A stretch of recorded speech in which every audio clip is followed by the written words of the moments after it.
Welcome back to the Deep Dive. Usually, when we sit down here, we're unpacking a dense nonfiction book or, dissecting some major geopolitical event. Right. We look for patterns in history or business to try and make sense of the world. But today is an experiment. It is, and honestly, it's one of the most fascinating data sets I've looked at in a really long time. Certainly the most eclectic. Yeah, because we aren't analyzing a book or a company today. We are analyzing a person. Specifically a man named KnutA. Right. So to set the stage for you listening right now, KnutA sent us a stack. And I don't mean a resume or a CV. I mean a massive digital dossier of his entire existence. It's huge. We have biographical history, raw psychological metrics, complex astrological star charts, human design blueprints, and this is my personal favorite, a brutally honest list of his own flaws and fears. He called it the no soak gloves protocol. The no soak gloves protocol, exactly. He didn't want a compliment sandwich from us. He wants to know what the data actually says about who he is. He wants his cosmic blueprint decoded. So let's introduce the subject, KnutA. He's Norwegian. As of today, February 2026, he is 34 years old. And just to give you a flavor of what we're dealing with here, he lists his titles as psychic, wizard, and dragon druid. Which, if you saw that on a LinkedIn profile, you'd probably pause. Oh, absolutely. You might even just keep scrolling. You would. But then you look at the other column of his life. He has an IQ of 145 plus, which is in the highly gifted, almost genius range. He speaks 6 languages. He has a solid background in technical systems and science. It's a massive contrast. It is. So the mission for this deep dive is synthesis. How do you get a dragon druid and a highly logical scientific rationalist in the exact same body? That is the hook. Mm-hmm. Because on paper, this looks like 2 completely different people living in one skin. Yeah. We have the guy who claims 150 psychic abilities, and then we have the guy who admits he faints at the sight of blood and is terrified of deep water. It's a study in wild contrasts. So let's start at the beginning, the timeline. Because you really can't understand the wizard without understanding the kid. He was born January 27, 1992. Right, and the notes he provided give us a very specific origin story. So he grew up with religion, but it wasn't a comfort to him. He describes being severely bullied. Yeah. And there's this distinct moment of trauma where he felt that God, the religious structure he was given, didn't save him. He prayed for help, and the help just didn't come. That is a heavy realization for a kid. It completely shatters your worldview. It does. So at age 15, he pivots. He executes a hard left turn. He abandons religion entirely and just embraces science. It makes total sense, doesn't it? If faith is messy and didn't protect you, you're going to go to logic, which is clean, predictable, and controllable. Exactly. It's a defense mechanism. Yeah. He leans heavily into that massive IQ. He becomes the rationalist. He starts devouring languages and technical knowledge. He even becomes a father very young, at 21 back in 2013. So he's forcing himself to grow up, to be the adult, to be the structured man. He builds a life based purely on what can be proven. But the structure doesn't hold, because the dossier says at age 25, the pendulum swings back hard. The spiritual awakening. But here is the key difference, and this is crucial for you listening to understand about KnutA. He didn't just get into spirituality like someone buying a crystal at a gift shop or doing a weekend yoga retreat. No, not at all. He claims he has put in over 20,000 hours of self-study into the esoteric since then. 20,000 hours. That's double the famous 10,000-hour rule for mastery. And he did this in less than a decade. It's obsessive. It's relentless. And this brings us right to his Myers-Briggs type. He is an INTPA, the logician, with an assertive lean. Okay, help me reconcile this. INTPs are usually the coders, the engineers, the professors. We don't usually associate the logician with dragon druids. Usually wizards are portrayed as intuitive, feeling types. Actually, it's the perfect fit if you look at how he approaches magic. INTPs are system builders. They don't care about tradition or feelings. They care about how things work. So they want to look under the hood. Yes, exactly. They want the schematic. KnutA isn't practicing spirituality based on faith anymore. Remember, he lost his faith at 15. He's trying to reverse engineer the universe. So he's hacking reality. In his mind, yes. He's treating the occult like code. He's looking for the syntax. That's why he lists himself as a polymath writer, musician, author, technical expert, singer, DJ, podcast host. His brain is just a vacuum cleaner for data. He wants to know the actual mechanics of the unseen. It's interesting you say vacuum cleaner, because looking at his astrological chart, I feel like engine might be a better word. He sent us this chart, and even if you aren't into astrology, visually it is intense. It is crowded. It is a very heavy chart.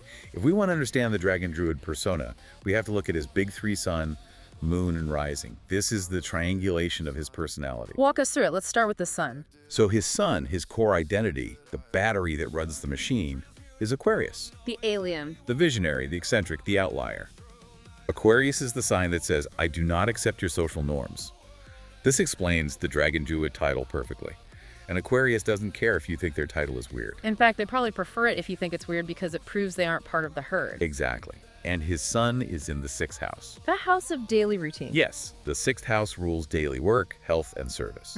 So his weirdness isn't just for show. He wants to apply it to daily work. He wants to be useful. He wants his eccentricity to solve practical problems.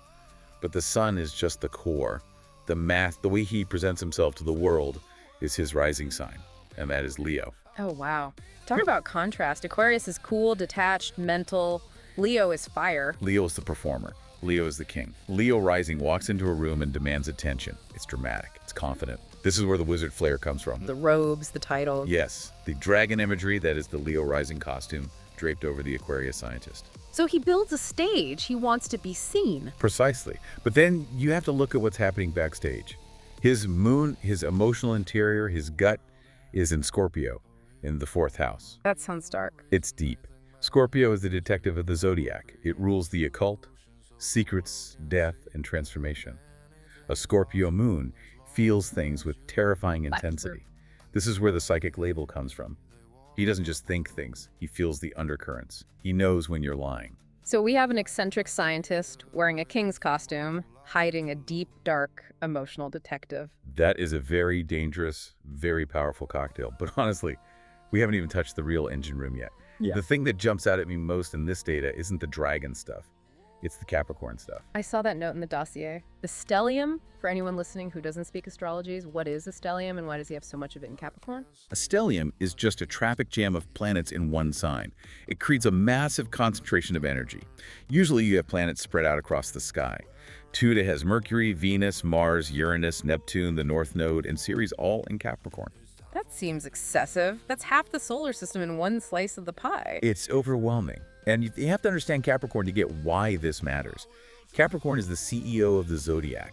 It's the sign of ambition, structure, hard work, discipline, and climbing the mountain. It is serious business. And he has Mars there too, which is pure structured ambition. So wait, he calls himself a wizard, but his chart says he's a corporate workaholic. This is the central conflict of his life. His Aquarius sun wants freedom and to break the rules. His Capricorn stellium wants to build an empire and follow the rules to get to the top. This perfectly explains the 20,000 hours. He treats magic like a 9-to-5 job. He's clocking in. He brings CEO energy to mysticism. That sounds completely exhausting. It is. It's incredibly heavy. And this drive, this relentless push, leads us directly to his human design. Because if you have that much drive, but you're using the wrong energy system, you're going to burn out. He is a 62 mental projector. Okay, let's stop there for a second. Projector. I hear this term thrown around in wellness circles. What does it actually mean for him? In human design, most of the world, about 70%, are generators. They have a battery pack to work all day. They build. Projectors do not have that battery. They are not here to do the heavy lifting. They are here to guide the lifters. They are the managers, the seers. They see the system better than anyone else. So he's the architect, not the bricklayer. Exactly. And this is the trap, the cosmic joke of his chart. The strategy for a projector is wait for the invitation. Wait for the invitation. That sounds awfully passive. It feels passive to them, but it's mechanical. A projector cannot force their guidance on people. If they walk up to you and say, hey, your life is a mess, here's how to fix it, you will resent them. You'll feel invaded. They have to wait for you to ask. Plus, he has a 62 profile, which is the role model / hermit. So he needs time alone. Tons of it. A life of 3 phases, which perfectly fits his shift from religion to science to spirit. He has to withdraw like a hermit to make sense of things before he can be the role model. But hold on, we also have his Enneagram results here. He's an Enneagram 8W7, the challenger, with an enthusiast wing, and his tri-type is 853. You see the problem? Enneagram 8s do not wait for invitations. They kick down the door, they take charge. Correct. Enneagram 8 is the most aggressive, assertive, control-oriented type. It is the boss energy. And that tri-type 8 combined with the 5 investigator and the 3 achiever means he is constantly striving, constantly analyzing and demanding results. So you have a biological energy system, the projector, that says wait, rest, guide, and a personality, the Enneagram 8, that says conquer, push, dominate. That is a literal war inside one body. It creates a massive amount of friction. And when you look at his shadow list, the flaws he sent us, it all aligns perfectly. He lists volatile temperament, impatient, and annoyance regarding human inefficiency. Annoyance regarding human inefficiency. That is the most Enneagram 8 projector sentence I have ever heard in my life. It's a classic combination. He sees the solution instantly because of his high IQ and projector insight. He sees the shortcut. But because people are slow or because he hasn't been invited to lead them so they just ignore him, he gets furious. He gets bitter. He also mentions time blindness in his flaws. He says he hates delays but is always too late. Which is ironic because Capricorn usually rules time. But remember, he has Neptune and Uranus in that Capricorn mix. Neptune dissolves boundaries, Uranus creates chaos. His perception of time is likely totally non-linear. He's living in the quantum realm, thinking about wizardry, while his physical body is supposed to be at a meeting at 2:00 p.m. Let's pivot to the vulnerability side of things. Because for a guy who projects this challenger energy, this I am the dragon vibe, his list of fears is incredibly human. It's almost childlike. It is, and that's where the truth usually lives. He lists spiders, snakes, scorpions, heights. But the two that really stood out to me were deep water and fainting at the sight of blood. Also, he notes he's a picky eater. The fainting at blood is a dead giveaway. It tells us that despite the mental toughness, despite the wizard armor, he has a highly sensitive nervous system. His body overrides his will. He can't tough guy his way out of a vasovagal response. He is physically sensitive. And the deep water, he specifically says he's a poor swimmer. Think about the symbolism there. We talked about his moon in Scorpio, the sign of deep, dark water. Emotionally, he dives into the abyss. He studies the occult, the shadow, the things people hide. But physically, he is terrified of being in over his head. It's a loss of control. Exactly. And Enneagram 8's core fear is being controlled or harmed by others. Deep water is the ultimate loss of control. You can't fight the ocean. You can't dominate a riptide. So, does the wizard persona exist to protect the guy who can't swim? I think that's a very fair assessment. Yeah. If I have 150 psychic abilities, if I am a dragon druid, then I am powerful. I am safe. The data heavily suggests he built a fortress of competence to protect a very sensitive, very wounded inner child who felt God let him down. He decided to become his own God so he would never be helpless again. That's incredibly powerful. And there is one more block in this fortress we have to address before we get to our final synthesis: the money. Ah, yes. The resource block. This is a big one for him. He writes in his notes, "Don't like money, like to help people for free, take my talents for granted." But at the same time, he claims to be a master manifester. It's a massive value conflict. Astrologically, we look at his Jupiter, the planet of abundance. It's in Virgo in the second house. The second house rules money and self-worth. Jupiter in Virgo is very uncomfortable. It's picky. It's critical. It makes him feel like he's never done enough to deserve the reward. He's constantly critiquing his own magic. And there's Chiron involved too, right? The wounded healer. Yes. Chiron is in Leo in the 12th house, the house of the unconscious. This indicates a deep wound around recognition. He desperately wants to be seen, remember that Leo rising, but unconsciously, he feels guilty about it. He feels like if he takes money for his gifts, it somehow dirties them. Or he fears that if he is seen, he will be attacked, going back to the bullying trauma. So he gives it away for free to prove he's good. He's trying to buy safety with altruism. Which is a recipe for poverty and burnout. You cannot be a master manifester if you reject the currency of the realm you're manifesting in. So we've analyzed the man. We've taken the gloves off just like he asked. Now we need to give the verdict. KnutA asked for professions, strengths, weaknesses, and future predictions based on this data. Let's synthesize this. What does a high IQ Enneagram 8 Dragon Druid projector actually do for a living? Well, first off, he is unemployable. In the traditional sense, absolutely. An Enneagram 8 with a Capricorn stellium and an annoyance with inefficiency will be a nightmare for any middle manager. He will think he knows better than the boss, and he probably does, but he will get fired for saying it. He cannot be an employee. He has to be the authority. So entrepreneurship is the only path. Yes, but a very specific type of entrepreneurship. Remember, he has a 62 profile in human design. The 2 represents the hermit. He needs time alone. He can't be in the hustle grind 24/7.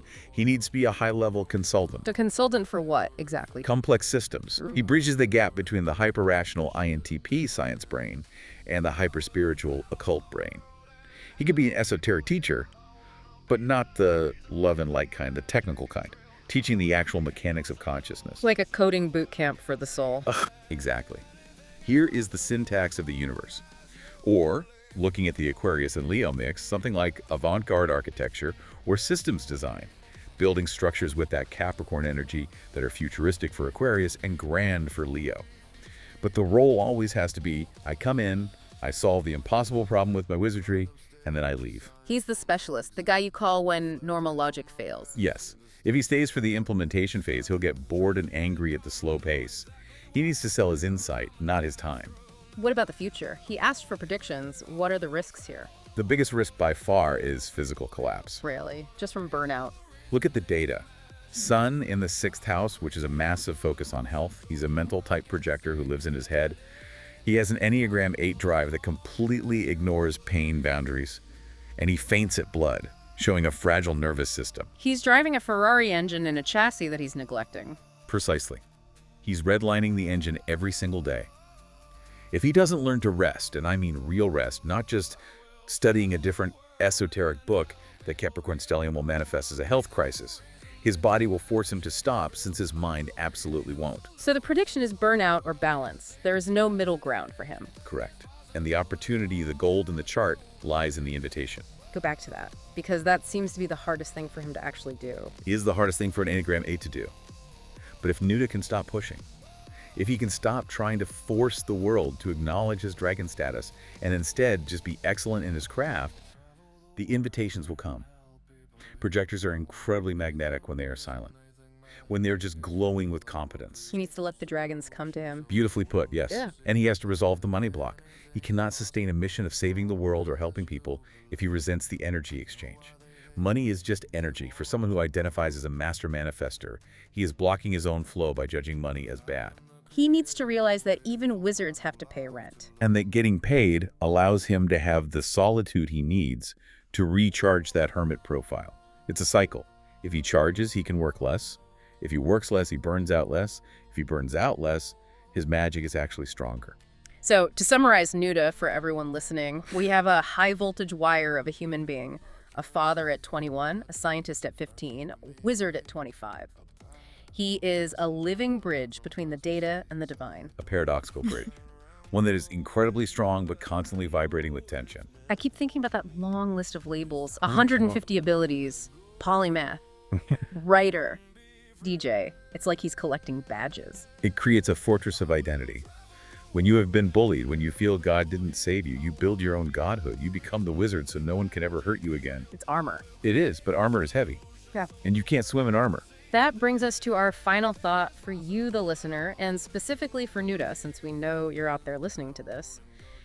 You have built an incredible fortress of identity. The stars, the charts, the IQ points, it is genuinely impressive. It's a masterpiece of self-construction.